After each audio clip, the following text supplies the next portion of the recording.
दिल्ली विधानसभा चुनाव में मतदान हो रहे हैं, हर कोई उत्साह से वोट कर रहे हैं। ऐसे में दिल्ली से हमारे रिपोर्टर एहसान अंसारी ने दिल्ली के बीजेपी ऑफिस से विनोद कुमार, विद्यार्थी, नरेंद्र मोदी विकास मिशन राष्ट्रीय अध्यक्ष से खास बातचीत की। देखिए एक रिपोर्ट। कैसे करें? दिल्ली में जो मतदान चल रही अभी है, तो इस यहाँ का मुद्दा है सबका साथ सबका विकास और विकास धाराओं।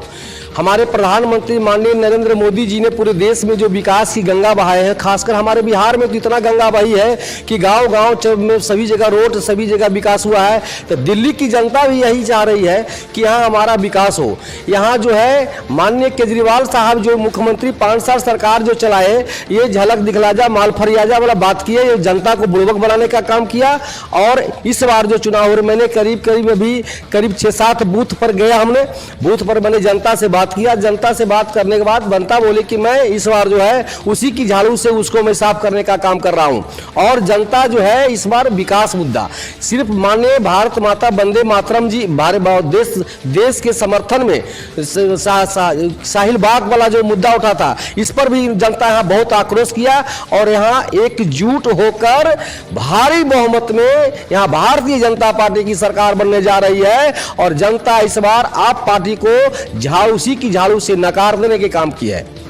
आम आदमी पार्टी सरकार ने कहा है कि हम पिछले साल 5 साल काम किए और काम के आधार पर हम वोट मांग रहे हैं।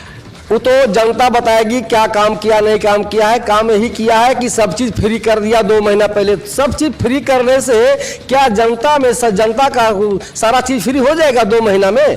ये फ्री करके वो जो है कहने के गाना चलता है, झलक दिखला जा माल फरियाजा तेरे सामने वाली खिड़की में एक चांद का टुकड़ा रहता है। बस यही काम किया है। ये जो है दिखाना, कहो कुछ करो कुछ, तब तक हो जाए। झूठ बोलने का इसके पास सबसे बड़ा खजाना है, इतिहास में है। इतना झूठा और लुच्चा आदमी धरती पर नहीं मिलेगा जो कि दिल्ली प्रदेश में ये अब जनता को बरगलाने का काम किया है। इस बार भारी बहुमत से भारतीय जनता पार्टी सरकार बना रही है। और यहाँ का जो मुख्यमंत्री बनेंगे, कार्यकर्ताओं को सम्मान के साथ यहाँ काम करेंगे। जय हिंद।